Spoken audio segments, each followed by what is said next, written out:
Muchas gracias a todos por su presencia en este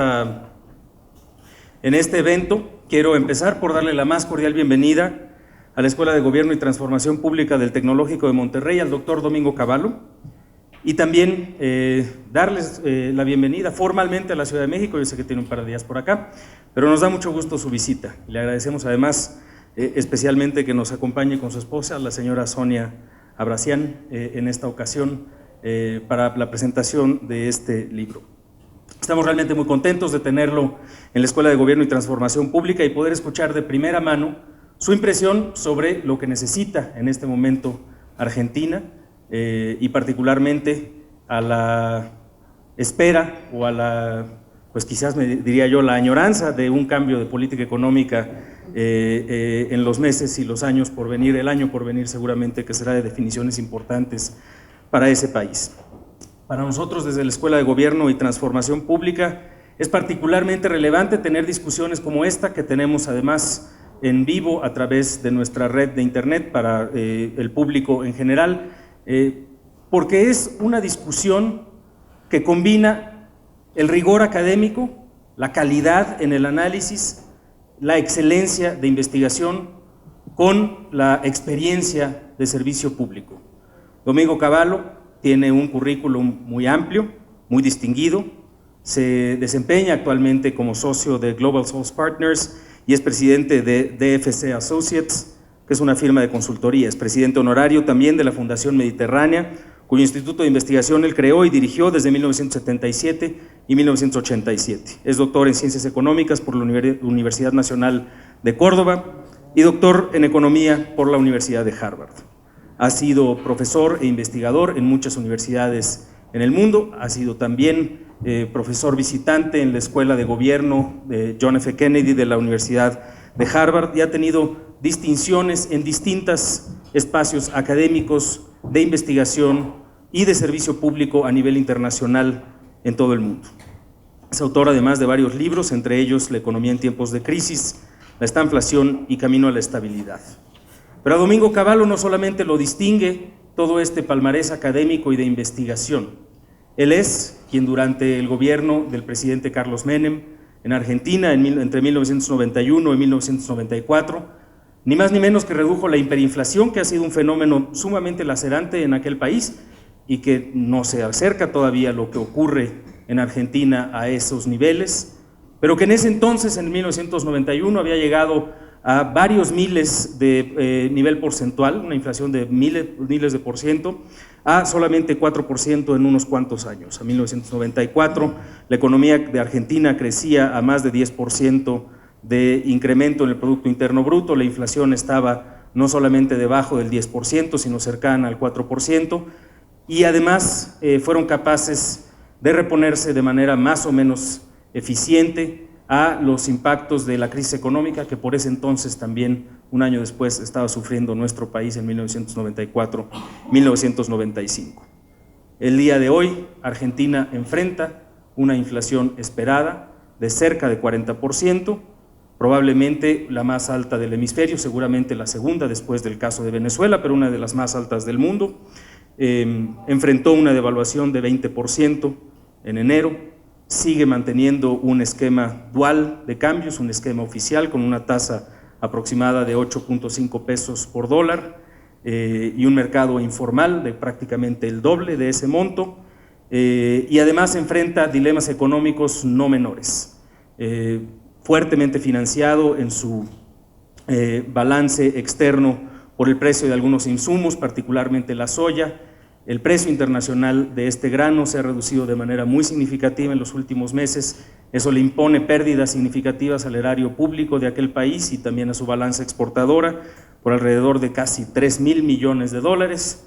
Y en esa medida, y asomándose de nuevo el fenómeno de la inflación a lo que desde una perspectiva ha dejado de ser una inflación alta y acercándose ya al fenómeno de hiperinflación, cerca de 40% o más, los retos de ese país son extraordinarios, son muy significativos. En este libro que nos presentará el día de hoy Domingo Cavallo, y por lo cual le agradecemos enormemente su presencia, hay un diagnóstico de las distintas evaluaciones del ámbito económico argentino y las opciones específicas que se presentan para 2015. Yo les agradezco enormemente a todos ustedes que nos acompañen esta tarde y sin más les cedo la palabra al doctor Cavallo. Les agradezco mucho su presencia. Muchísimas gracias. Muy bien.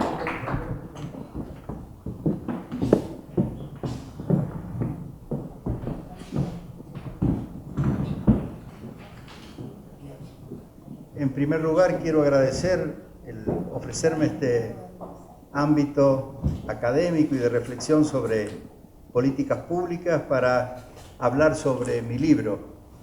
Está muy enfocado a la Argentina y a los problemas que hoy enfrenta Argentina, que afortunadamente no están siendo enfrentados por muchas otras economías de América Latina, en particular no por la economía mexicana. Quizás el país que enfrenta sí problemas de naturaleza parecida y aún más graves que los que vivimos y soportamos en Argentina es Venezuela. Pero para no aburrirlos con datos demasiado precisos sobre Argentina, déjenme explicarles que hay algo que sí tiene validez más general, que es el tema de qué sistema monetario es apropiado para economías que han tenido experiencias hiperinflacionarias. Obviamente, el énfasis que yo voy a poner en la utilización del dólar u otras monedas fuertes, creíbles, extranjeras, en competencia con la moneda nacional, es algo que puede parecer poco relevante para países que nunca han estado dolarizados, ni de hecho ni de derecho, porque no pasaron por fenómenos hiperinflacionarios. Pero es un tema crucial para países que sí se dolarizaron, de hecho, como forma de protegerse contra los efectos perniciosos de la inflación en momentos de muy alta inflación, que es el caso de Argentina sin duda, pero también es el caso de Brasil, es el caso de Perú, es el caso de Bolivia, es el caso de Paraguay, es el caso de Uruguay y ahora está siendo también el caso de Venezuela. Estos países, hay varios países también de Europa Central y Oriental que experimentaron este mismo tipo de fenómeno, que es la dolarización de hecho. ¿Por qué se empieza a utilizar crecientemente el dólar o el euro o alguna otra moneda así de características, monedas creíbles, monedas confiables? Se utilizan en estas economías porque la gente cuando empieza a ver sus ingresos erosionados por la inflación y sobre todo empieza a ver que si ahorra en la moneda local pierde esos ahorros porque nunca la tasa de interés que le pagan cubre el efecto del aumento de los precios, el efecto de la inflación, la gente empieza a ahorrar en la moneda extranjera, aunque sea ilegal hacerlo, aunque no esté permitido legalmente. Por supuesto, si mantiene esos ahorros dentro del país, los mantiene en forma de billetes, de dólares, pero también puede enviarlos al exterior. Y en el caso de Argentina era común que la gente mandara sus ahorros al Uruguay y los depositara en dólares en el Uruguay, o los mandara a los Estados Unidos, a Miami, o a lugares con los que estaba familiarizado. Y entonces el ahorro nacional, en lugar de servir para financiar la inversión dentro del país, se transforma en ahorro que está en monedas extranjeras en el extranjero o financiando actividades en el extranjero.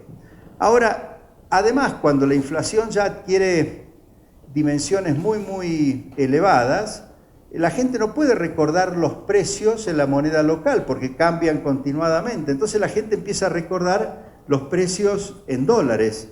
Y entonces el dólar no solo se transforma en una moneda que protege el ahorro de la gente en momentos de hiperinflación, sino que también se transforma en una moneda de cuenta, porque para hacer las cuentas y para saber si un precio es alto o bajo, si es lo que corresponde o si le están pidiendo algo más que de lo que corresponde, la gente tiene que recordar el precio en dólares y convertir el precio en la moneda local a precios de dólares al tipo de cambio de ese momento. Bueno, esto pasó en Argentina y en todos los países que sufrieron hiperinflación. En el único país que no ocurrió fue en Brasil, a pesar de que Brasil sufrió hiperinflación, pero no ocurrió en Brasil porque los brasileros, a diferencia de todo el resto de los países que soportaron este fenómeno, tuvieron un sistema de indexación financiera que les permitió proteger el valor de los ahorros mantenidos en la moneda local. Era el cruzeiro, después el cruzado y finalmente el real. Pero además pagaban tasas de interés sobre las cuentas de ahorro de la gente, lo que se llama la libreta de pupanza en portugués, en Brasil. Pagaban siempre tasas de interés un poquito por arriba de la inflación, por más que fuera muy alta la inflación. Eso hizo que, en el caso particular de Brasil, tuvieran hiperinflación y no se dolarizaran. Pero en todo el resto de las economías, incluida sin duda Argentina, se produjo este fenómeno de la dolarización de hecho. No es que no era legal, estaba prohibido. Después, poco a poco, se fueron legalizando algunos contratos en dólares, por ejemplo, los contratos en el ámbito inmobiliario. Pero en general era considerado ilegal utilizar una moneda extranjera.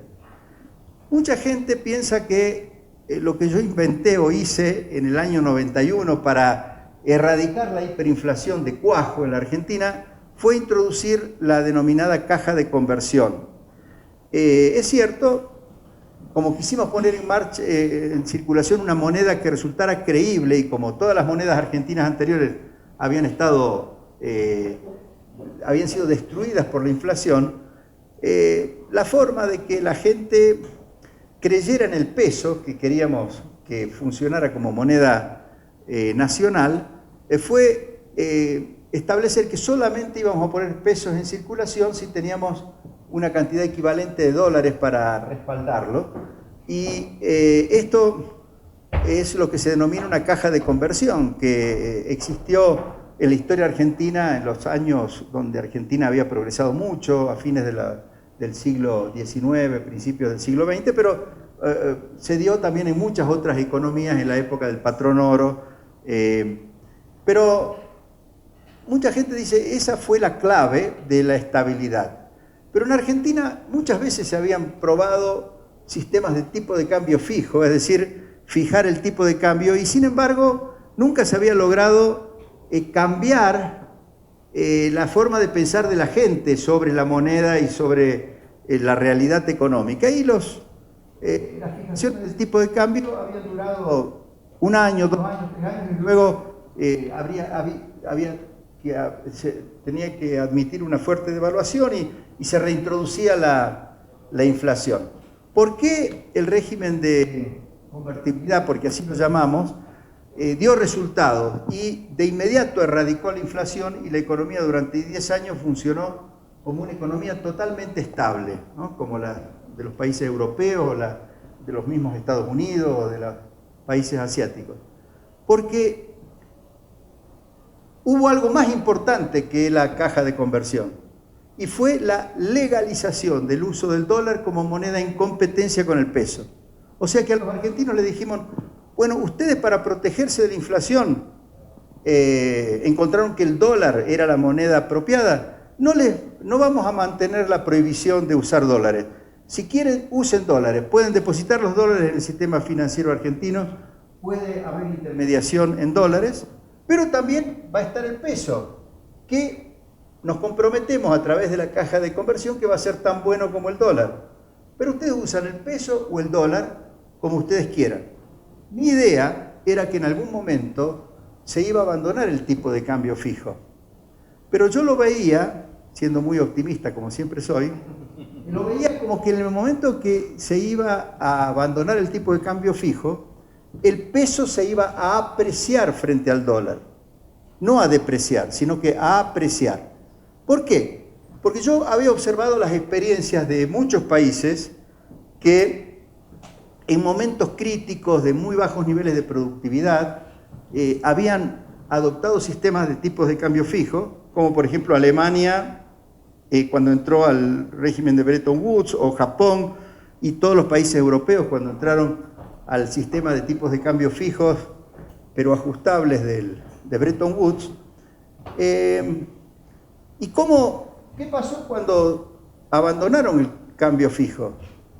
Las monedas se apreciaron, y era lógico que se apreciaran, porque estos países que parten de situaciones muy críticas y de muy bajos niveles de productividad, una vez que ordenan sus economías, tienen grandes incrementos en la productividad, más que los países ya avanzados. Hay un proceso de acercamiento de los niveles de productividad, que en inglés le llaman un catching up, y entonces la moneda se tiene que apreciar, porque precisamente la productividad crece más rápido y por lo tanto todos los activos medidos en la moneda local tienen que valer más que lo que valían antes, ¿no? Y en realidad esto había pasado, yo había analizado la experiencia de Malasia, de Singapur, de países que habían tenido regímenes de caja de conversión, y cuando dejaron flotar, por ejemplo, la moneda, el dólar de Singapur, el dólar de Singapur tendió a apreciarse más que el dólar americano, más que la libra esterlina con quien había estado vinculado, moneda con la que había estado vinculado antes. Yo pensé que en Argentina iba a ocurrir eso, por eso es que para mí la clave no estaba en el tipo de cambio fijo, la clave estaba en la competencia entre el dólar y el peso. Y en realidad si Argentina hubiera dejado flotar en el año 97, después que habíamos superado exitosamente el impacto negativo que tuvo sobre Argentina la crisis mexicana de fines del 94 y del año 95, la crisis que nosotros denominamos tequila, no sé si a los mexicanos les gusta ese título, pero nosotros habíamos superado exitosamente el impacto negativo de esa crisis y habíamos adquirido mucho prestigio. Y entonces los capitales que dejaron de ir a Asia en el 97, muchos de esos capitales se volcaron a la Argentina y hubo una afluencia de dólares impresionante hacia la Argentina. Ese era el momento en que nosotros deberíamos haber dejado flotar. Entre otras cosas, para que el Banco Central no tuviera que comprar todos esos dólares y no tuviera que inyectar tantos pesos como los que inyectó al comprar esos dólares, ¿no? Además de haber dejado flotar en ese momento, hubiéramos pasado a tener el mismo régimen monetario de competencia entre el peso y el dólar, pero un régimen de convertibilidad pero flotante, no con tipo de cambio fijo. Y hubiera sido importantísimo para Argentina haber dado ese paso en el año 97. ¿Por qué? Porque después, ya en el 98, cuando se produce la crisis rusa, los capitales empiezan a salir de todas las economías emergentes. Y en particular, Argentina fue muy golpeada por dos fenómenos que pasaron en el año 99. La crisis del real y la depreciación del euro, que desde que se instaló a 1,17 euros por dólar, llegó un momento en que con 82 centavos de dólar se compraba un euro a mediados del año 2001. Entonces, en ese periodo en que todas las monedas se devaluaban frente al dólar, el dólar estaba exageradamente alto, si nuestra moneda hubiese sido ya flotante, a pesar de haberse apreciado en el 97, se hubiera depreciado un poco en la medida necesaria para evitar importar una deflación, que fue lo que nosotros importamos por la fortaleza del dólar en los años 99, 2000, 2001. En fin, ¿por qué hago este ejercicio de historia contrafáctica? Lo hago porque la crisis que sufrió Argentina en el 2001 tuvo dos orígenes. Uno, la deflación que importamos por tener nuestra moneda pegada al dólar, cuando el dólar se hizo exageradamente fuerte.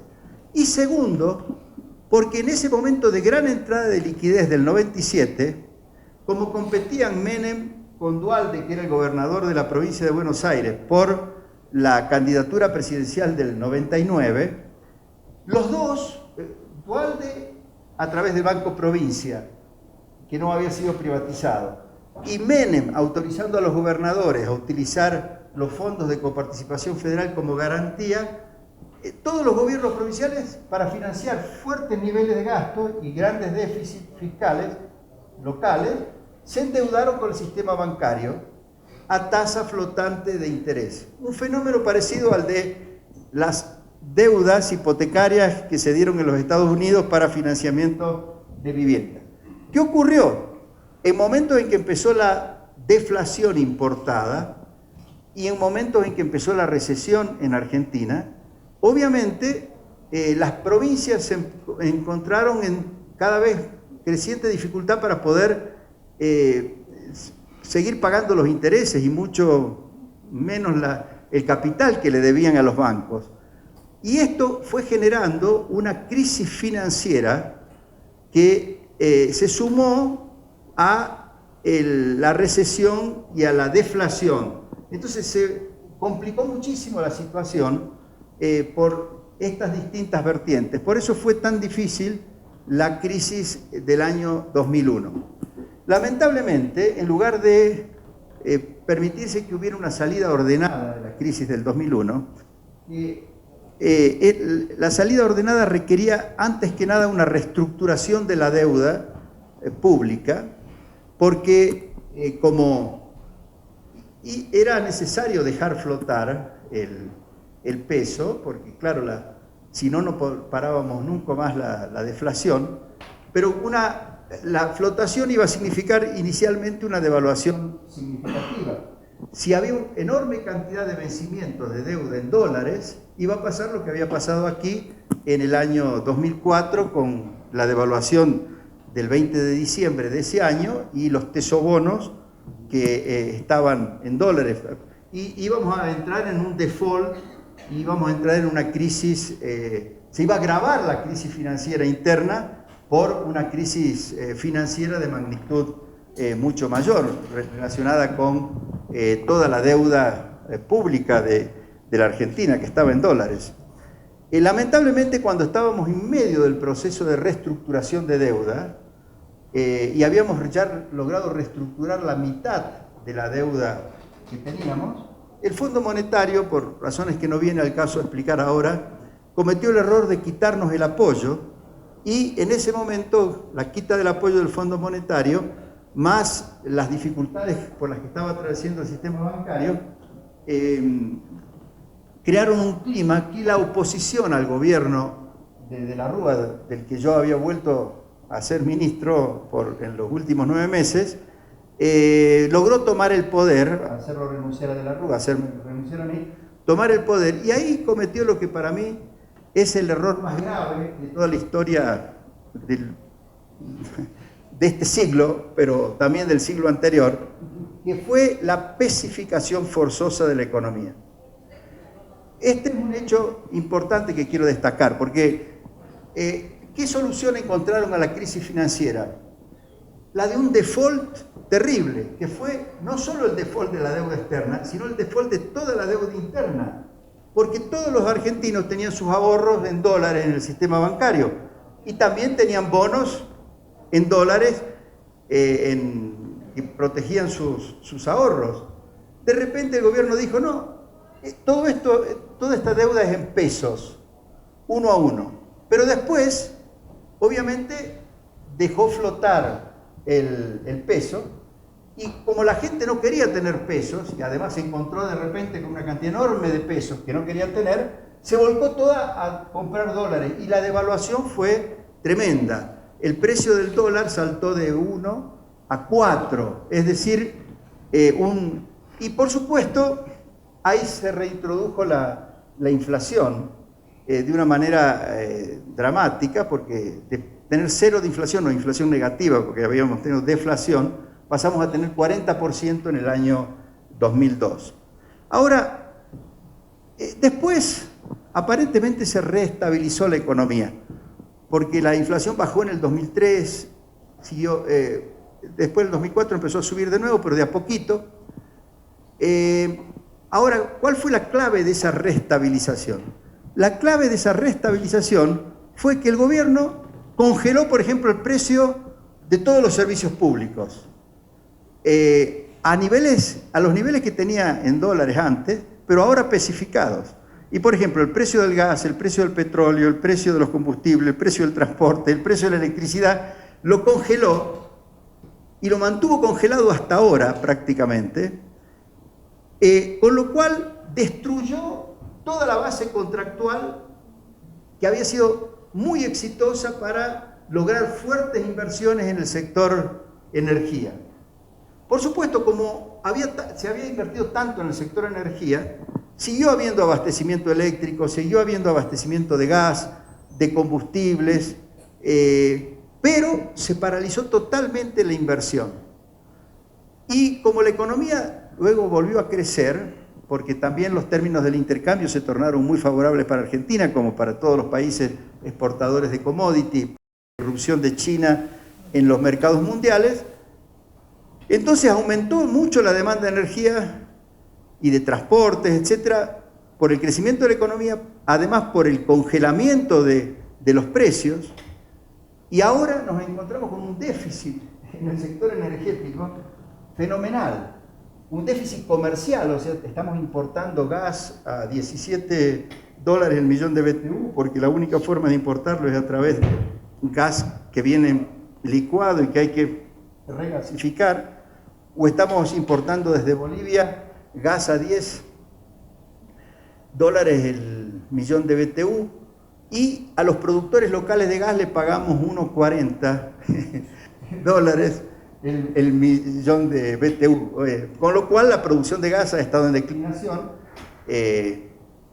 Y bueno, este es un ejemplo de una crisis que tenemos ahora, la crisis energética, que además, como los precios a los cuales se congelaron, ni siquiera cubren los costos de operación de las empresas eléctricas, por ejemplo, o de las empresas de gas, entonces el gobierno tiene que pagar subsidios, y entonces el subsidio se ha transformado en un ítem del gasto público que, como no hay acceso al crédito, Argentina financia con emisión monetaria, y todo eso va retroalimentando el fenómeno de la inflación. En el año 2008 yo escribí un libro como este, que el título es Estanflación. La gente dice, ¿pero cómo estanflación? Sí, primero que un país que tiene alta inflación quiere decir que la demanda está creciendo rápidamente. Si la demanda crece, tiene que crecer también la economía. Lo que pasa es que yo expliqué en ese libro que la demanda iba a crecer, pero la oferta iba a empezar a decrecer en muchos sectores por todos estos cuellos de botella que las intervenciones del gobierno estaban creando, por ejemplo en el sector energético, pero también en el sector ganadero, muchos sectores de la economía. Pero además de eso, yo dije, la inflación va a llegar un momento en que va a eliminar totalmente una especie de colchón que la gran devaluación había creado en materia cambiaria. Porque claro, porque los costos van subiendo y si bien la moneda se había devaluado mucho, ya llega un momento en que iba a quedar atrasado el tipo de cambio. ¿Qué va a hacer el gobierno? ¿Va a dejar que se siga devaluando el peso? Que hubiera sido lo que hace un gobierno normal. Pero claro, asustado ya por una alta inflación, dejar que se siga devaluando a un ritmo más rápido el peso era alentar más inflación. Entonces yo dije, lo que el gobierno va a hacer es que va a poner un cepo cambiario, va a poner restricciones a la compra-venta de divisas y va a aparecer un doble mercado cambiario, como ya había aparecido en Argentina, un mercado paralelo. La gente no me creía. Bueno, hoy tenemos un mercado paralelo que está alejado prácticamente al 70-80% de la cotización oficial, que crea una cantidad enorme de distorsiones en la economía. Cuando el gobierno intentó corregirlo autorizando una devaluación, por ejemplo, del 23% en enero de este año, porque lo va corrigiendo el tipo de cambio oficial, pero gradualmente, pero intentó una devaluación. Las expectativas de descontrol inflacionario se desataron de inmediato, porque los sindicatos enseguida pidieron aumento de salarios nominales y además la gente dijo, si ahora han devaluado, imagínense el tarifazo que van a tener que pagar, dado que el grueso de las tarifas están, los costos están ligados al dólar. Bueno, entonces ahora se han asustado y han dicho que no van a volver a devaluar, pero la brecha entre el mercado oficial y el mercado cambiario se va ampliando. Obviamente yo no le recomiendo a este gobierno, que no tiene nada de credibilidad, hacer lo que sí recomiendo que haga el próximo gobierno en la Argentina. El próximo gobierno, que tiene que asumir el 10 de diciembre del 2015, en mi opinión, lo primero que tiene que hacer es establecer un régimen monetario como el que teníamos en los 90, pero sin tipo de cambio fijo. Tiene que unificar el mercado cambiario, eliminar todas las restricciones para la compra-venta de divisas y hacer que haya un mercado único y libre de cambios, pero tiene que decirle a los argentinos, señores, ustedes se pueden manejar con pesos o con dólares. Volver a un régimen de convertibilidad plena y de competencia entre las monedas. Y por supuesto tiene que poner al Banco Central a manejar la política monetaria de tal forma de que la gente siga utilizando el peso. Porque si el Banco Central imprime cantidades ilimitadas de pesos, obviamente todo el mundo va a usar el dólar y va a desaparecer el peso de la escena. Este sistema, que yo se lo explico a los argentinos apelando al ejemplo de Perú, es muy interesante, porque Perú, cuando Fujimori tuvo que enfrentar el tema de la hiperinflación, yo me acuerdo haber conversado con él y con sus ministros de Hacienda, y a ellos les gustó lo que habíamos hecho en Argentina, pero no se animaron a fijar el tipo de cambio, porque pensaban que el gobierno no era lo suficientemente creíble como para decirle a la gente que el sol iba a estar respaldado plenamente en dólares. Entonces establecieron un régimen bimonetario, sol y dólares, pero con tipo de cambio flotante. Demoraron un poquito más que en Argentina en bajar la inflación, sin embargo también la bajaron y prácticamente la eliminaron. Pero al tener la convertibilidad con tipo de cambio flotante, si bien durante bastante tiempo se utilizó mucho más el dólar que el sol, una vez que el sol empezó a estabilizarse y adquirir e inspirar confianza, los peruanos empezaron a utilizar espontáneamente cada vez más el sol. Y la economía empezó a desdolarizarse, pero no en forma compulsiva como se desdolarizó en Argentina a principios del 2002, sino como un proceso natural. Pero todavía la gente, hoy usted va a Perú y tenga una cuenta en soles, puede sacar en el cajero automático dólares, si tiene una cuenta en dólares puede sacar soles, y se pueden hacer contratos en la moneda que se quiera. Y eso obliga al Banco Central a hacer una política monetaria de defensa del valor del sol, no a fijar el tipo de cambio, dejar que fluctúe, porque claro, cuando cambian los términos de intercambio y hay shock externo, a veces se tiene que apreciar, a veces se tiene que devaluar, pero sin una tendencia marcada a la devaluación. Es la tendencia marcada a la devaluación de la moneda la que hace que la gente no use a la moneda nacional. Pero si se instala en la opinión pública que el gobierno cuida el valor de la moneda, entonces el sistema funciona muy bien. Y Perú tiene muy baja inflación y es la economía que más ha crecido desde los 90 hasta ahora después de Chile. La primera, la que más ha crecido en América Latina es Chile, la segunda que más ha crecido es Perú. En un clima, por supuesto, Perú sigue teniendo muchos problemas de inequidades, de extrema pobreza, pero en un clima de estabilidad es mucho más fácil ir atacando las raíces de esos problemas, que son de larguísima data y que requieren soluciones que no se producen de la noche a la mañana. Pero en un clima de estabilidad es mucho más fácil avanzar en buenos programas sociales, y también en alentar el aumento de la productividad vía aumento de las inversiones eficientes, ¿no? Yo utilizo el caso de Perú para explicarle a los argentinos que restablecer un clima de estabilidad, no con una caja de conversión, sino con un régimen bimonetario o de libertad de elección de la moneda y con, por supuesto, un banco central que maneje bien la moneda nacional. Es un prerequisito. Por supuesto que después se necesitan muchas otras cosas. Se va a necesitar eliminar el déficit fiscal, se va a necesitar racionalizar el gasto público, se va a necesitar reprivatizar empresas que se reestatizaron, se va a necesitar abrir mucho más la economía argentina al mundo, volver a eliminar las restricciones cuantitativas que se han impuesto y que traban hoy el comercio, es decir, muchas otras reformas. Todas esas reformas nosotros las hicimos en los 90 y se van a poder volver a hacer, y se van a poder hacer con apoyo popular como el que tuvimos en los 90 para hacer esas reformas que normalmente son difíciles. Pero ¿por qué conseguimos hacerlas en los 90? Porque la estabilización nos dio una gran popularidad y un gran apoyo popular. Y yo creo que el próximo gobierno de Argentina, si logra reestabilizar la economía, así como la estabilizamos en el año 91, va a sumar al apoyo popular que habrá obtenido en las urnas el apoyo más permanente y más militante que se necesita para entender las otras reformas que hay que introducir. Porque lamentablemente muchas de las denominadas reformas de primera generación que habíamos introducido exitosamente en los 90 se han revertido totalmente en estos últimos 12 o 13 años, ¿no? Como ocurrió en Venezuela, todavía de una forma más desgraciada que en Argentina, ¿no? Pero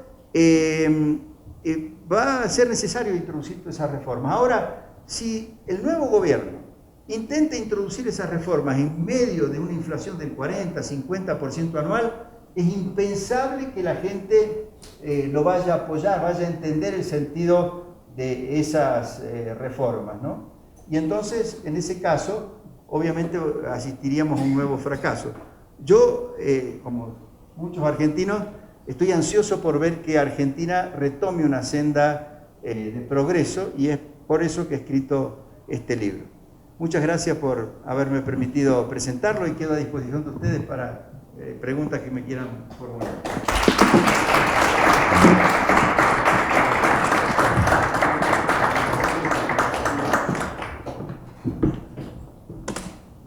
Muchas gracias. Me voy a permitir, además de moderar la discusión, a ver si lo podemos poner así. Bueno, si no, aquí lo están viendo. Además de moderar la discusión, tomar el privilegio del moderador para hacer un par de preguntas.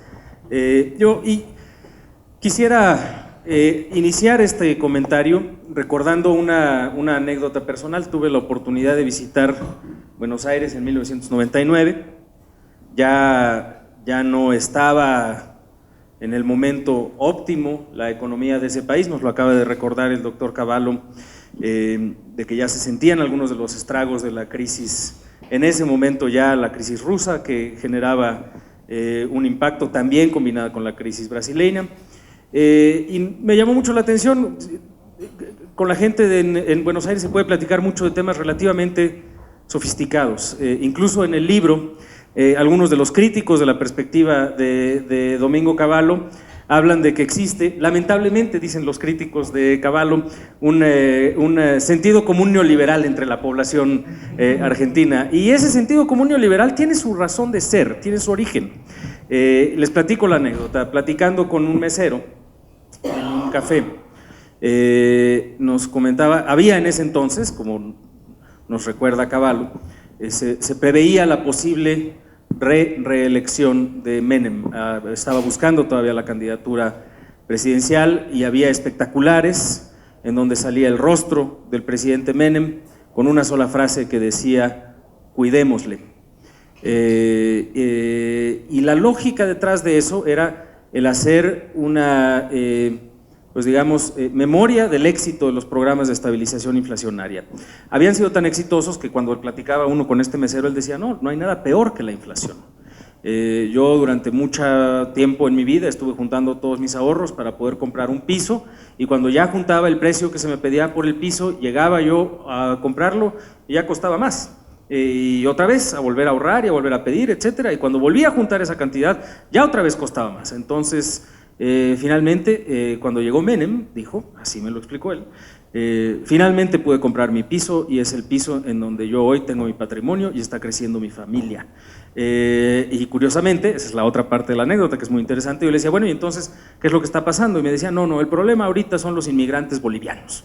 Él decía que ese era el problema, que curiosamente era parte del discurso oficial en ese momento de cuáles eran los motivos de la crisis. Es decir, estas cosas importan mucho y le importan mucho a la gente, particularmente a los niveles de ingreso medianos y bajos. El tema de la inflación es algo que en México ya no hemos visto hace tiempo, pero no deja de ser muy ilustrativo el hecho de que en Argentina se siga viviendo ese fenómeno, porque vemos que existen algunas variables de índole política que quizás están vinculados con estos temas. Y mi pregunta quizás sería, ¿cuáles ve Domingo Cavallo que son los obstáculos políticos a esta eventual reforma monetaria que está planteando? Es decir, ¿de dónde vendría la oposición a esta posibilidad de no solamente hacer estas reformas, digamos, reorientadas a una economía un poco más libre, un poco más de mercado, un poco más orientada a la prosperidad basada en la inversión privada, sino, como bien lo dice Cavallo, se necesita como prerequisito la reforma monetaria? La pregunta es si existen obstáculos políticos, ¿de dónde vendrían? Y la otra parte de la pregunta es algo que nos debe de llamar un poco la atención en México, porque hoy día en Argentina hay distintas medidas sobre la inflación y hay también distintas medidas sobre muchas otras variables económicas que incluso, digamos, en México eso nos parece absurdo e increíble, pero también parecía absurdo e increíble hace apenas algunos años en Argentina. ¿De dónde viene esta posibilidad para que un gobierno eventualmente emita cifras que nadie le cree? No se las creen los argentinos, no se lo creen los extranjeros, no se la creen los especialistas. ¿Por qué? ¿Qué hay en la política que pudiera ser una lección para todos, que por un lado pudiera llegar a impedir esa reforma y por otro lado nos explica cosas que parecieran verdaderamente increíbles para una democracia contemporánea en nuestro hemisferio? Y si quieren empezamos con eso y después abrimos a otros compañeros de la sala. Muy bien, muy buenas preguntas. Empiezo por la segunda. El problema que hay en Argentina y que es de larguísima data es el problema del populismo, la tendencia política al populismo y a tratar de captar votos en base a darle prebendas a través de un sistema clientelístico a la gente para que dé el voto. Ahora, después de una hiperinflación y después de una crisis... Doctor, ¿no está prendido eso? Después de una hiperinflación y de una crisis muy grave como la que existió a principios de los 90, fines de los 80, obviamente no hay ningún espacio para hacer populismo. Y un presidente como Menem, que venía de un partido típicamente populista, que es el peronismo, advirtió, porque Menem es un hombre intuitivo y muy perceptivo de la realidad, de que las políticas tradicionales del peronismo eran absolutamente inviables, y entonces descubrió, por lo que estaba pasando en el mundo y también por lo que escuchaba y conversaba con alguna gente en Argentina, entre ellos conmigo, que había alternativas en materia de organización económica y social que podían darnos primero la estabilidad y luego crear espacio para las reformas que nos devolverían la capacidad de crecimiento y que crearían espacio para una política social distinta a la tradicional del populismo. En ese sentido tuvimos mucho éxito, y la forma como yo destaco el éxito es que cuando la gente se cansó de Menem, porque también la gente se cansó de Menem, porque Menem también tuvo varios problemas serios y hubo una época, sobre todo al final, donde había muchas evidencias de corrupción. Yo me había ido del gobierno precisamente porque no lo veía Menem suficientemente consustanciado con una lucha contra las mafias que yo consideraba que era indispensable llevar a cabo en Argentina. Bueno, el que ganó al candidato del Partido Populista, del Partido Peronista, Eduardo Duhalde, el que le ganó de la Rúa, lo hizo con las banderas de lo que hoy llaman el neoliberalismo económico. Él, por ejemplo, tiene un eslogan que decía, conmigo un peso, un dólar. Cuando Duhalde había empezado a poner en duda la continuidad de las políticas económicas de Menem. O sea que el éxito desde el punto de vista político fue muy grande. Ahora, ¿por qué cuajó el populismo de nuevo en Argentina?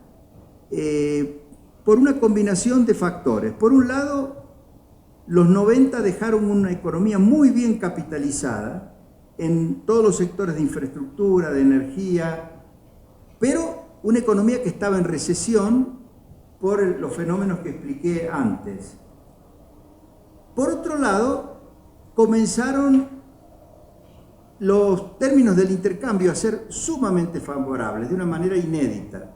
Y se produjo lo que algunos han llamado la maldición de los recursos naturales, que creo que también le pasó a Venezuela y en algún momento también le pasó a México, que cuando un recurso natural te da un ingreso que parece un maná del cielo, eso crea la oportunidad para gobiernos con tendencia populista a empezar a distribuir beneficios, prebendas, como si ellos fueran los que dan la dádiva, y reclamar reciprocidad, el voto.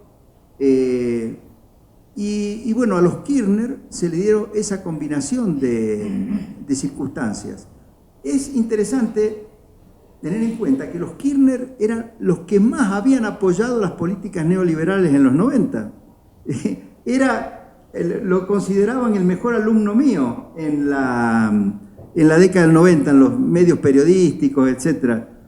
Y resulta que después los Kirchner, primero él y después ella, inauguraron este nuevo populismo, que no es el nuevo populismo, es el mismo populismo que había hecho Perón en el 46, 47, 48, y que se nutrió de la bonanza que trajeron los términos de intercambio muy favorables, la altísima productividad de la agricultura argentina y de muchas actividades productivas de la Argentina, y la gran infraestructura que Argentina había acumulado.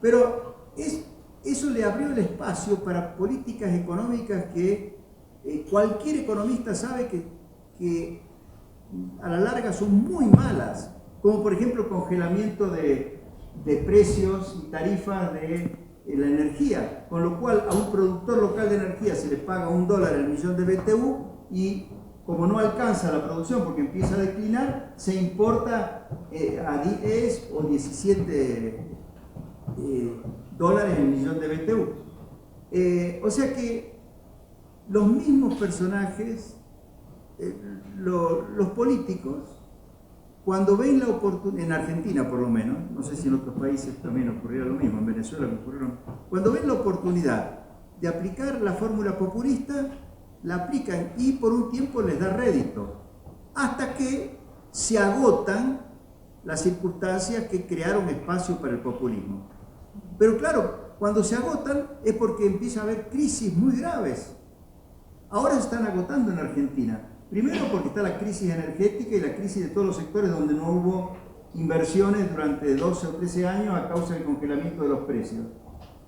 También se agota porque ya ahora el tipo de cambio oficial no retribuye adecuadamente a los exportadores, han tenido que poner restricciones a las importaciones, eso crea un montón de problemas. Se agota porque tienen un gran déficit fiscal que financia con emisión monetaria y provoca esta alta inflación. Y entonces el país entra en una especie de encrucijada.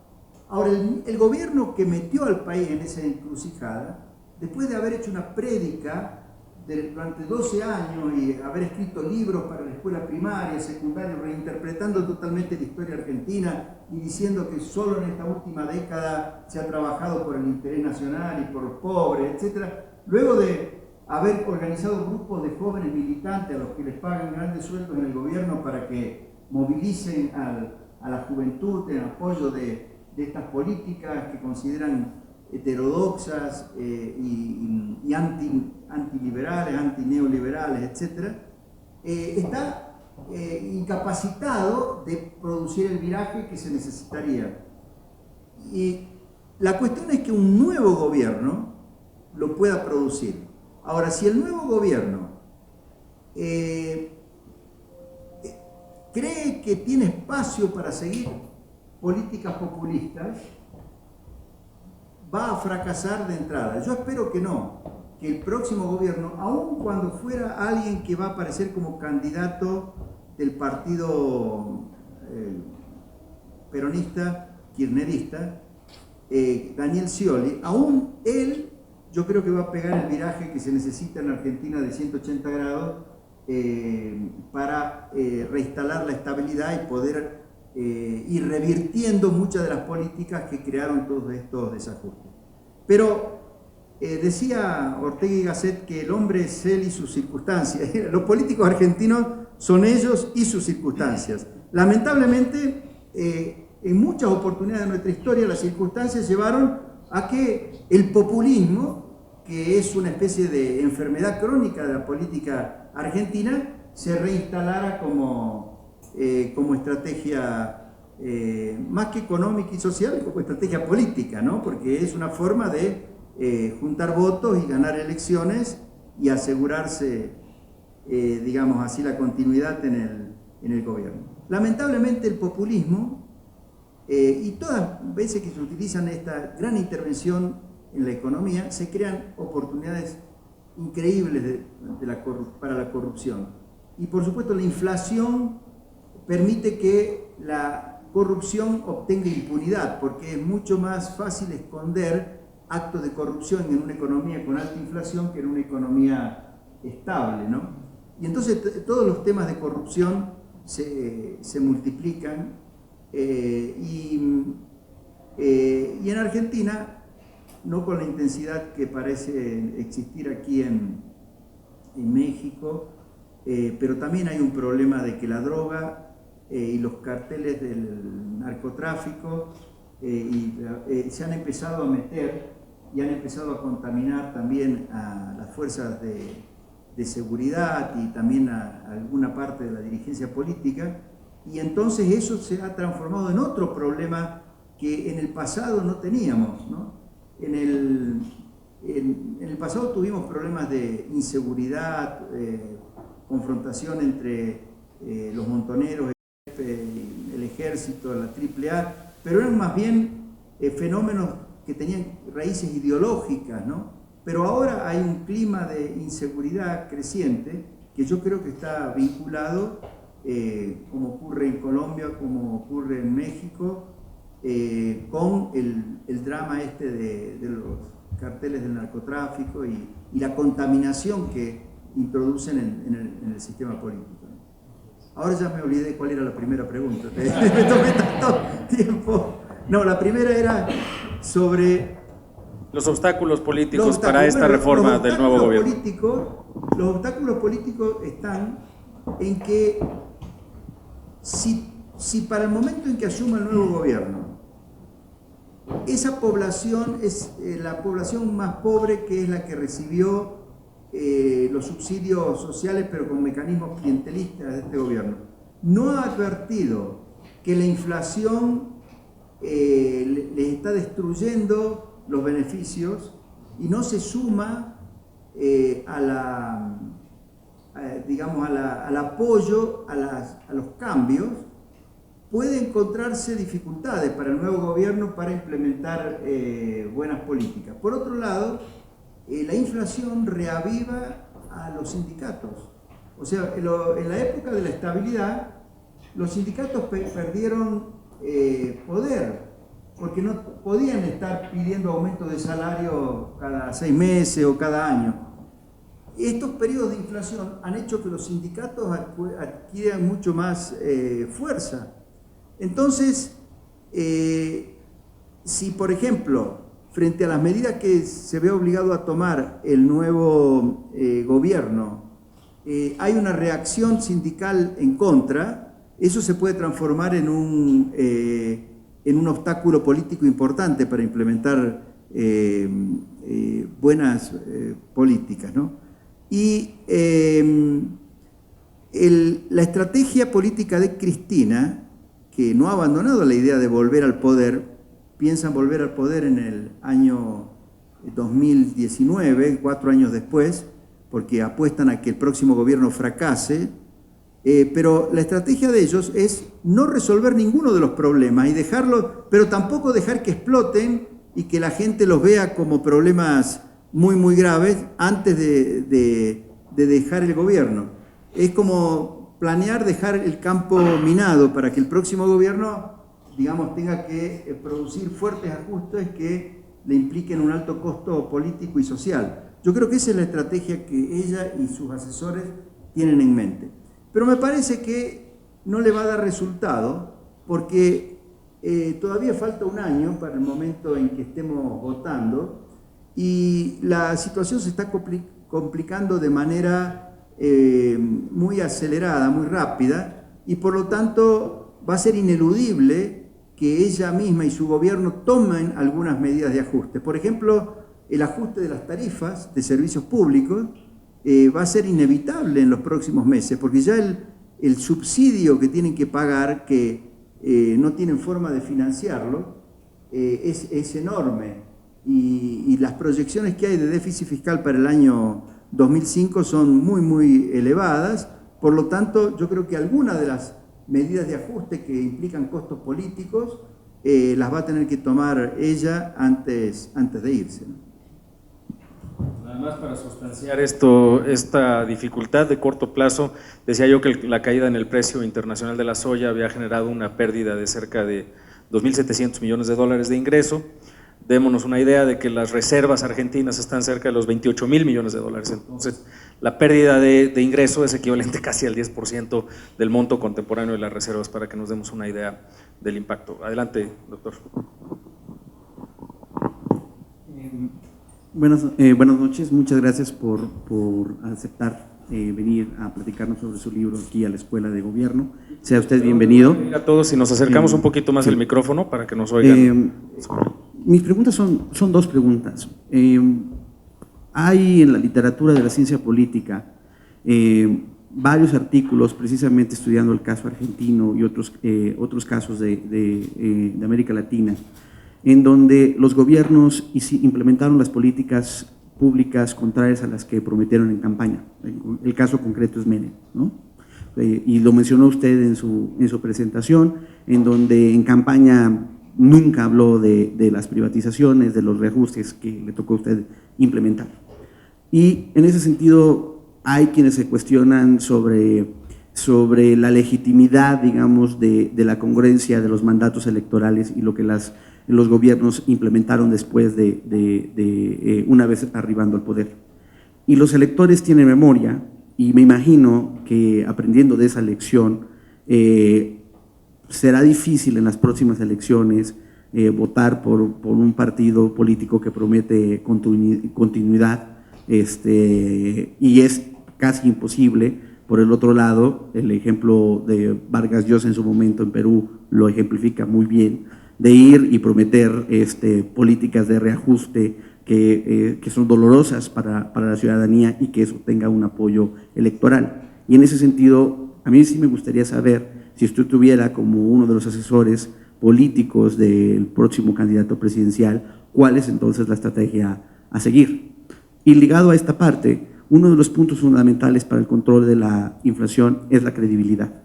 Y sin duda alguna, o sea, sabemos, el Fondo Monetario Internacional hace algunos meses ya lanzó la advertencia al gobierno argentino de que tiene que clarificar, transparentar fiscalmente sus finanzas. Hay dudas precisamente de los porcentajes de inflación. La directora, que era la directora de la oficina que hacía el cálculo de la inflación, fue perseguida criminalmente por el propio gobierno. Y entonces hay muchas señales en el Banco Mundial, en el Fondo Monetario y en los mercados internacionales que incluso las cifras argentinas no son creíbles. ¿Cómo poder lograr en la nueva administración políticas que transparenten las finanzas públicas y ganen nuevamente la credibilidad para poder lograr la estabilización del país? Bueno, en la campaña electoral de Menem no hablaba ni de privatizaciones, ni de estatizaciones, ni de economía de mercado, ni de apertura, Él hablaba de que iba a trabajar por la felicidad de los argentinos. Él prometía resolver los problemas. Él se mostraba como un hombre que entendía cuál era el problema del argentino común. No utilizaba para nada un lenguaje tecnocrático.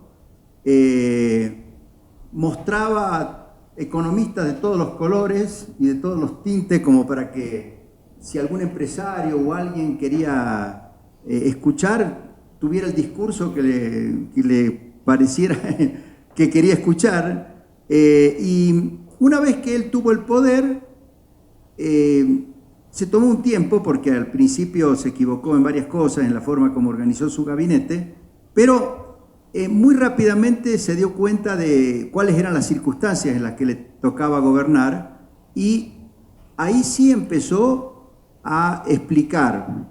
En realidad, más que explicarlo él, lo empecé a explicar yo. Pero la gente, ¿por qué me creyó a mí? La razón por la que me creyó es porque logramos estabilizar, o sea, fue como un milagro para los argentinos, que de vivir una hiperinflación y haber vivido en inflación 45 años, de repente vivían en estabilidad. Y las cosas valían lo mismo, no solo al mes siguiente, sino al año siguiente, y la gente podía ahorrar sin perder el valor de su ahorro. Entonces eso le dio al gobierno, le dio a Menem, me dio a mí una gran popularidad. Y yo entonces empecé a explicar. Incluso se habían hecho algunas privatizaciones que no habían sido populares para nada y que además no se habían privatizado bien. Pero como ya desde el vamos, Menem había dicho, yo quiero privatizar, porque sobre todo un político argentino, Álvaro Alzogaray, le había recomendado a las privatizaciones, y además los bancos insistían con las privatizaciones como forma de poder resolver el problema de la deuda. Se habían hecho unas privatizaciones y no habían resultado con buenos resultados, no habían sido buenas privatizaciones. En el año 91, el año en que conquistamos la estabilidad, yo decidí no privatizar nada, pero sí formar equipos de trabajo en las distintas secretarías, que todas dependían de mí porque era un ministerio abarcativo de prácticamente todas las áreas económicas y financieras. Y esos equipos trabajaron antes que nada en las reglas de juego con las que se iban a privatizar. Por ejemplo, el sector eléctrico, el sector del gas, el sector del petróleo. Lo primero que se hicieron, se establecieron las reglas de juego, se lograron la sanción de las leyes, y luego se hicieron las privatizaciones de una manera totalmente transparente. No hubo ninguna acusación de corrupción en esas privatizaciones, y no pusimos primero, no privatizamos ningún monopolio. Los bancos querían que privatizáramos a las empresas como monopolio, porque obviamente si usted privatiza un monopolio, vale mucho más que si privatiza una empresa que va a tener que competir. Pero nosotros dijimos, a partir del año 92, que es cuando se empezaron a hacer las privatizaciones, queremos que las privatizaciones sirvan para atraer inversiones muy eficientes y para prestar los servicios o proveer los bienes en competencia y de la manera más accesible posible a la población. Y esas privatizaciones recibieron mucho apoyo de la población, porque a su vez, por ejemplo, la electricidad pasó de valer 44 milésimos el kilowatt hora en el mercado mayorista, pasó a valer 22 milésimos el kilowatt, por competencia entre generadores muy eficientes, ¿no? Y así, o sea, logramos el apoyo de la población a las privatizaciones por los resultados que la gente empezó a ver. Yo no creo que en un programa, en una campaña electoral, se deba discutir cómo se va a privatizar, si se va a privatizar, si no se va a privatizar.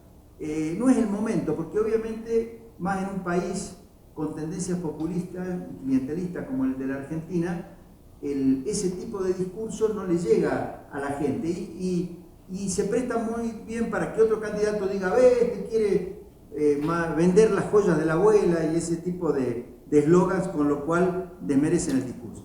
Pero yo creo que lo que tiene que hacer un candidato, y es lo que cuando a mí indirectamente me hacen alguna consulta les digo, digan que ustedes van a eliminar de cuajo la inflación. Eso es es algo que le pueden prometer a la gente y que después lo van a poder cumplir. Y como la gente más y más ve que la inflación es lo que le está desmejorando su calidad de vida. Después, ahora se da otra cosa interesante en Argentina. Lo que antes los políticos populistas pregonaban como una forma de proteger a la industria, que era las trabas a las importaciones, los altos aranceles, ahora se ha transformado en la traba de los procesos productivos, porque los industriales necesitan importar un insumo y no consiguen la divisa o la autorización para importarlo, o quieren importar una máquina y no se la autorizan porque no hay divisa suficiente. Entonces, la integración al mundo, la apertura de la economía, ese sí, en este momento, es un discurso vendedor. Por eso, yo creo que la clave...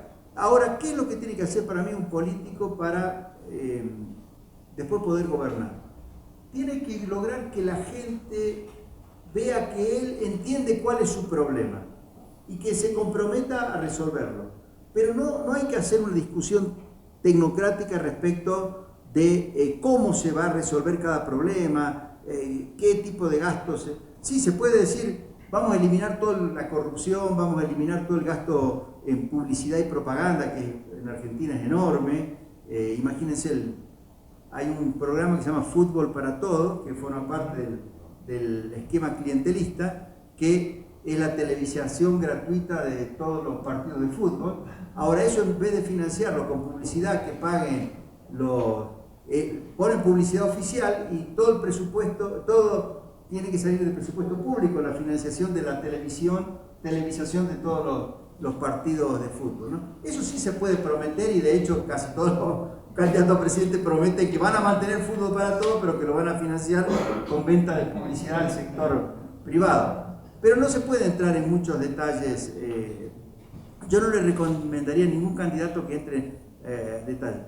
Por eso, por ejemplo, un libro como este no lo podría escribir un economista que esté hoy asesorando a un candidato a presidente. Pero lo puedo escribir yo, que no soy candidato a nada y que tengo mi experiencia, y lo hago como para que lo lean los candidatos a presidente y eventualmente quien resulte elegido y sus asesores. No para que lo utilicen en la campaña electoral. Lo único que de este libro tendrían que utilizar en la campaña electoral, y de hecho lo están utilizando, es comprometerse a eliminar la inflación. Ahora, ¿cómo la van a hacer? Si, como yo recomiendo aquí, o con controles de precios, bueno, eso es algo que van a tener que explicar después, cuando ya estén elegidos, ¿no? Ahora, con respecto a las mentiras, ¿por qué nadie le cree al gobierno? Precisamente porque ha mentido, y las mentiras son harto evidentes, ¿no? En el tema de la inflación viene mintiendo desde el año 2007, desde que removieron al equipo profesional muy bueno que estaba al frente del INDEC, y prácticamente decían que la inflación era el 9-10% anual, y la inflación estaba primero en el 20, después en el 25, llegó al 30, ahora está en el 40. En el mes de enero simularon como que iban a empezar a decir la verdad, y por un mes publicaron una inflación mensual correcta. Pero ya al mes siguiente empezaron a mentir y ahora están mintiendo. Ahora la última publicación que han hecho sobre la inflación mensual es la mitad del índice verdadero de inflación. Ahora, mi hijo, Alberto, que es profesor en tenure track en MIT, hizo su tesis doctoral en Harvard con una metodología para capturar datos de Internet de todos los precios que se publican en todo el mundo, ¿no? Y bueno, una de las cosas que hizo fue medir la inflación verdadera en la Argentina.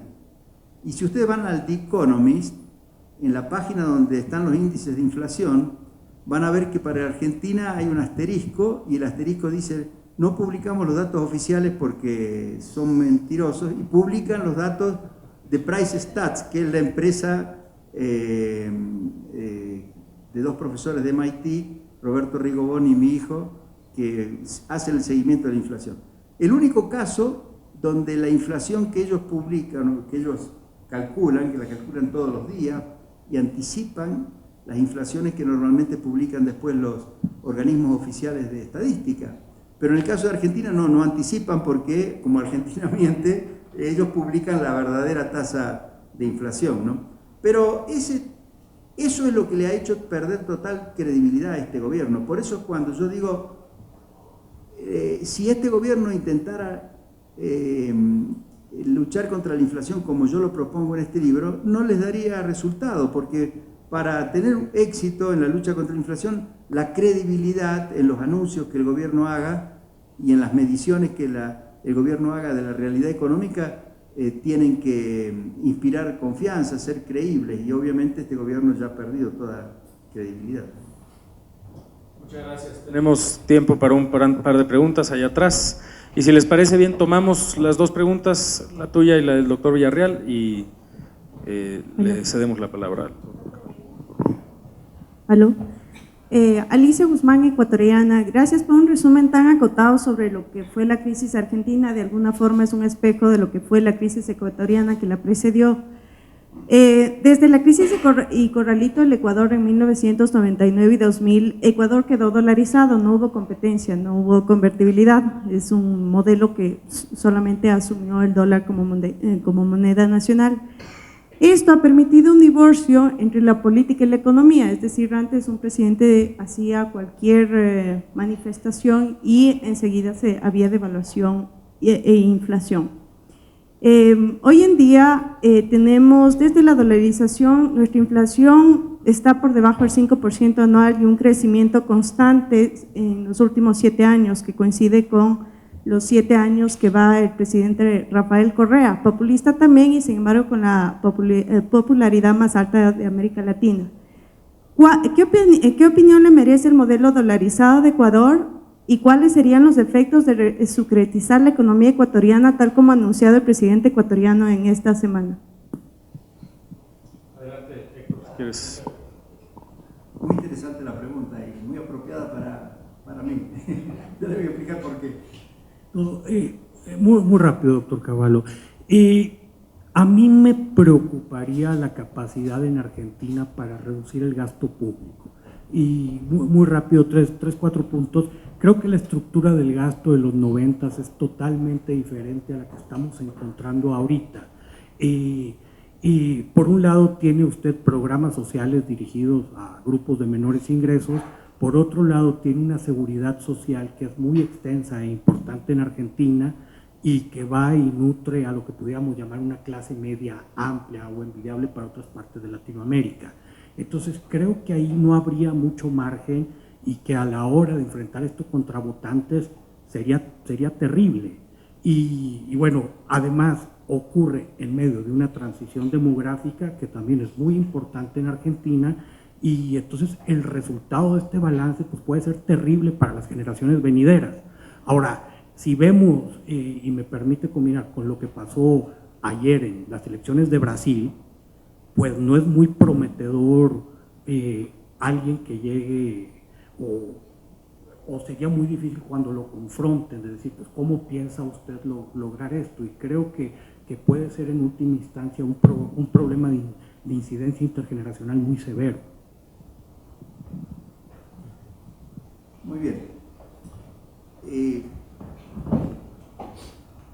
Comienzo contestando esta porque me quiero extender un poquito sobre la de Ecuador. En realidad, cuando nosotros empezamos en el año 89, julio de 89, que asumió Menem, yo era ministro de Relaciones Exteriores hasta enero del 91 y después fui ministro de Economía hasta agosto del 96, partimos de un nivel de gasto público que era el 43-44% del PBI, ¿no? Y teníamos un déficit de más o menos 7% del PBI. Era el momento de la hiperinflación, ¿no? En este momento nosotros bajamos el gasto público a 30%. Y a pesar de que bajamos el gasto público de 43 a 30% del PBI, subimos las prestaciones al sistema previsional de menos de 4% del PBI a algo más del 6% del PBI. Porque, por ejemplo, tuvimos que hacer algo que fue cumplir con las sentencias judiciales que le daban derecho a los jubilados a un determinado nivel de prestación y además a que se les pagara la deuda por todos los años en que no se habían... Tuvimos que emitir 18.000 millones de dólares de bonos previsionales con los que le pagamos la deuda a los jubilados y tuvimos que subir las jubilaciones después de estabilizar al nivel que la justicia decía que las leyes le habían dado como beneficio a los jubilados. Ahora, ¿cómo pudimos hacer esa baja del gasto público? Y bueno, por las privatizaciones. Las grandes causas del gran déficit que tenía Argentina era porque hasta YPF, que era la empresa petrolera, perdía un montón de dinero. Todas las empresas eléctricas perdían el dinero. Ferrocarriles perdía cantidad enorme de dinero. Aerolíneas Argentina perdía cantidad enorme de dinero. En aquel momento no había subsidios, porque todas las empresas eran estatales y los subsidios eran el déficit de las empresas que las financiaba el Tesoro. Bueno, las privatizaciones, junto con la reestructuración de áreas importantes del Estado, como por ejemplo los ferrocarriles, que de 120.000 personas pasaron a tener 20.000 personas, ¿no? Hubo descenso del empleo público de 700.000 personas de empleo público. Y sin embargo, la tasa de desempleo al principio bajó, porque se crearon muchos empleos privados, ¿no? Por el crecimiento de la economía. Yo creo que en este momento va a haber que encarar una cosa semejante. Es cierto que Cristina y antes Néstor Kirchner han ampliado el gasto previsional para cumplir con todas las leyes previsionales. En este momento se necesitan no 6% del Producto Bruto, sino 9% del Producto Bruto, porque han agregado casi 4 millones de jubilados, de gente que no había hecho aporte, pero a las que le han dado los beneficios de la jubilación mínima. Y han dejado de pagarle lo que correspondía a los jubilados que hicieron en su momento aporte, con lo cual se han acumulado una cantidad enorme de sentencias judiciales. Lo mismo que nos había pasado a nosotros le va a pasar al próximo gobierno. Va a tener que consolidar una deuda con los jubilados y ajustar los niveles, no de la jubilación mínima, sino de las jubilaciones por arriba del mínimo, porque a esas no le han respetado los ajustes que establecen las leyes. O sea que el problema previsional es un problema muy serio. La única forma de poder pagar ese compromiso previsional y cumplir con las leyes, esas no se van a poder revertir. Aun cuando un gobierno quisiera revertirlas, no la va a poder hacer porque la Suprema Corte de Justicia va a empezar a fallar en contra y entonces el énfasis va a haber que ponerlo, como lo pusimos en aquella época, en privatizar y eliminar todos los subsidios. Muchas de las empresas todavía siguen siendo privadas, pero al estar congeladas las tarifas, el gobierno le tiene que pagar subsidios. Y aún pagándole esos subsidios, que ya representan el 5% del Producto Bruto, aún así no invierten las empresas porque los subsidios apenas compensan los costos de operación y no hay retribución al nuevo capital invertido. Por lo tanto, por eso es imprescindible el ajuste de las tarifas, ¿no? Eliminación de sus subsidios. Y Aerolíneas Argentinas la han reestatizado y pierde muchísimo dinero. Hay una empresa de telecomunicaciones que han creado, ARSAT, que también cuesta mucho dinero. A YPF la han reestatizado y de la forma como la están manejando no es que pierda dinero, pero deja de ganar mucho de lo que podría ganar. Y por lo tanto, y después está por supuesto, han creado más de 1 millón de empleos públicos a niveles municipales, provinciales y nacionales. Yo lo que le recomiendo al nuevo presidente es que dé de baja todos los cargos que son puramente políticos, que hay muchísimos. Toda esta militancia que han creado, que se llama la Cámpora, que son jóvenes militantes, muy defensores del gobierno, pero que cobran 60.000, 70.000, 80.000 pesos por mes, que son, digamos, 5.000, 6.000 dólares. Por supuesto, ahí no hace falta sacar 1 millón de personas, con sacar las 40.000 o 50.000 personas que pagan, que cubren estos, que reciben estos sueldos, se disminuye el gasto público y de paso se sacan a toda una especie de ejército de militantes kirchneristas que están infiltrados en todas las áreas de gobierno, ¿no? O sea que, obviamente que va a necesitar mucha capacidad política el próximo presidente, pero es ineludible. El gasto público que está hoy en el 47% del PBI va a tener que bajar, no digamos al 30% como era en la década del 90, será el 33, 34%, dado que va a haber que atender esta mayor demanda de gastos sociales previsionales. Por supuesto, yo no recomiendo que a la prestación universal por hijo, que es una buena política social, que es una especie de generalización para la economía, para los trabajadores de la economía informal, del salario familiar que reciben los que están en la economía formal, esa hay que mantenerla, pero hay una gran cantidad de subsidios que se reparten en forma clientelista que esos van a tener que ser eliminados, ¿no? Si no se eliminan por vía de una discusión transparente y racional de gasto público, ¿qué va a pasar? Que una fuertísima devaluación y más inflación va a deteriorar el valor real del gasto, como lo deterioró en el año 2002. En el año 2002 se produjo una gran caída del gasto público en términos reales, pero como fruto de una tremenda devaluación y una aceleración inflacionaria que en un momento de desocupación mantuvo bajo los salarios públicos y privados, pero que tampoco la economía se fue normalizando. Toda esa supuesta baja de gasto público se revirtió y además puso en marcha una maquinaria populista que lo aumentó de manera descontrolada. Es un problema grave.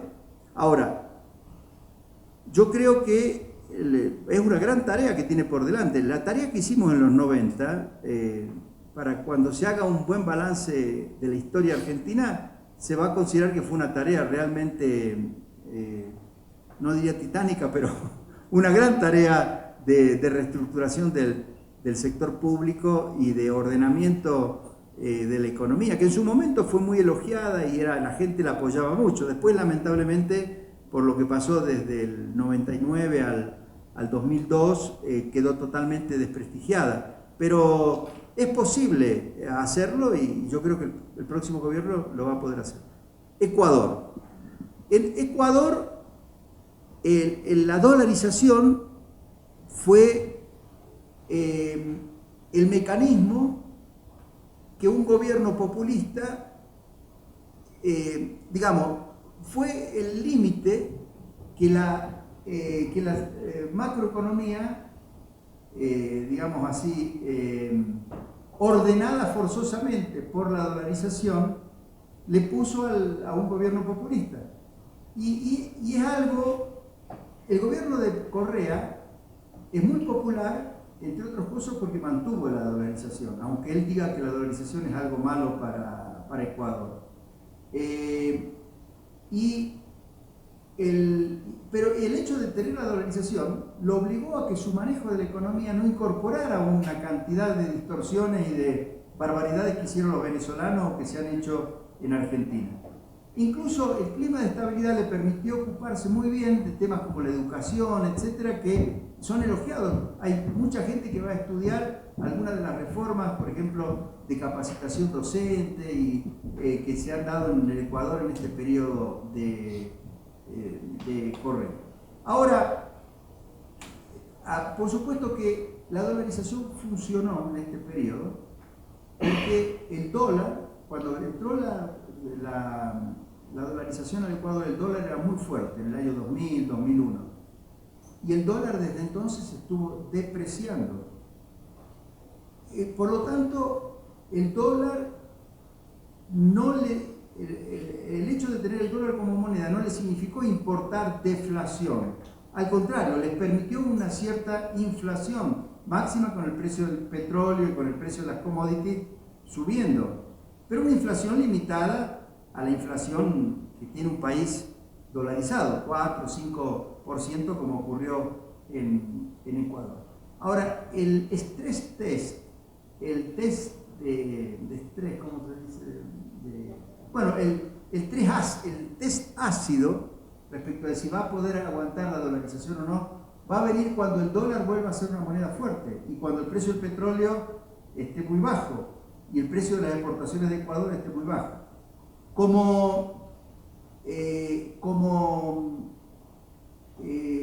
Correa se está dando cuenta que el dólar ahora se va a ir apreciando, que el precio de las commodities está con tendencia a bajar y que por lo tanto la dolarización puede empezar a ser un cinturón de fuerza demasiado fuerte para Ecuador.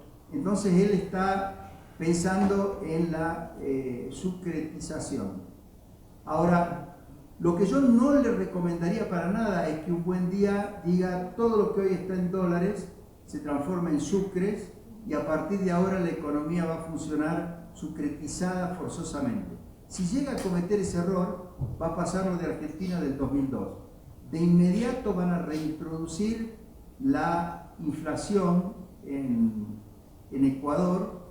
El mismo Correa va a perder toda su popularidad y van a desorganizar totalmente de nuevo la economía ecuatoriana. Lo que sí podría hacer Correa, y ojalá lo haga, es introducir el sucre, pero como moneda en competencia con el dólar, sin obligar a la gente a que deje de utilizar el dólar, o que si se siente más segura manteniendo depósitos en dólares, deposite dólares. Es probable que al principio una cierta cantidad de sucre pueda ser introducido para transacciones al contado sin que le cree un problema muy grave. Pero después tiene que pensar en que el sistema monetario de Ecuador sea como el de Perú, es decir, con el dólar y el sol, o el dólar y el sucre, y no pensar en que el sucre reemplace al dólar como el peso reemplazó al dólar a partir del 2002 en Argentina, sino va a crear el mismo problema. Y hablando de este tema de la sucretización del Ecuador, yo le recomendaría a Correa, no sé si lo habrá leído o no, pero justamente yo lo subí en estos días a mi blog, un discurso que yo di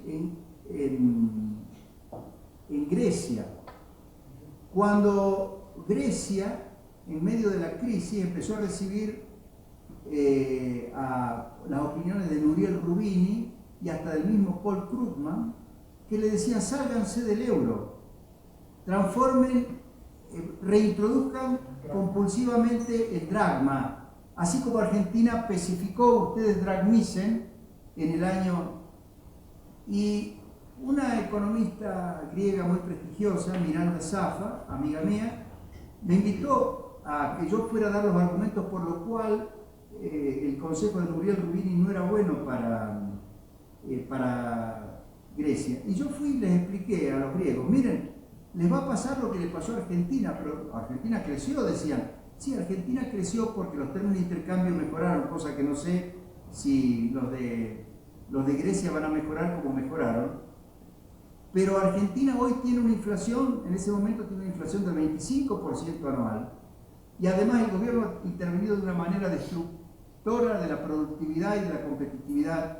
Así que lo que ustedes van a ganar en competitividad, porque van a empobrecer a todo el pueblo con una dragmización de la economía, lo van a perder luego por intervenciones del gobierno distorsionando aún más de lo que está distorsionada la economía griega. Es mucho mejor que ustedes sigan teniendo una moneda sana como es el euro en principio, y que el ajuste fiscal y la recuperación de la competitividad lo hagan tomando las medidas reales que se necesitan para organizar mejor a la economía griega, que obviamente tiene defectos muy grandes. Y también insistí en que dado el alto nivel de endeudamiento que tenían que hacer una reestructuración de deuda, pero tenían que hacerla de manera ordenada y negociada con los acreedores y con apoyo de Europa y del Fondo Monetario Internacional. Afortunadamente el Fondo Monetario Internacional, que había cometido el gravísimo error de quitarle apoyo a Argentina justo cuando Argentina estaba en medio de una reestructuración ordenada de la deuda en el año 2001, en el caso de Grecia, yo creo que aprendiendo también del error que habían cometido en Argentina, estuvieron dispuestos junto con toda Europa, el Banco Central Europeo, el Banco de la Comisión Europea, la denominada Troika, estuvieron de acuerdo en apoyar, y la reestructuración de deuda que hizo Grecia implicó una quita mucho mayor incluso que la que logró luego Argentina en el 2005, esa reestructuración de deuda que todavía nos ha dejado el problema con los denominados fondos buitres. Y sin embargo, en el caso de Grecia, fue ordenada, no quedaron holdouts y todavía tiene una deuda muy alta Grecia, pero no tanto con los mercados, que esa se ajustó mucho a través de la reestructuración, sino con Europa, y eso es mucho más susceptible de ser negociado hacia el futuro. En fin, espero que Ecuador siga el consejo, no mío, sino de los que ayudaron a que Grecia se mantenga dentro del euro y no se ilusione con que introduciendo compulsivamente una moneda nacional va a resolver los problemas. Ahora, si la introducen como una moneda alternativa, voluntaria,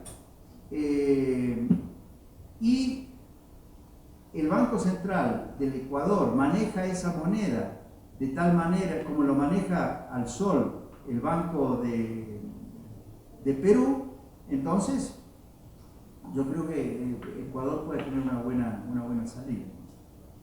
Muchas gracias, doctor. Pues con esa respuesta y con el privilegio y placer de haberlo recibido aquí, nos despedimos, le agradecemos de nuevo y de nuevo a todas nuestras detallito de las cosas.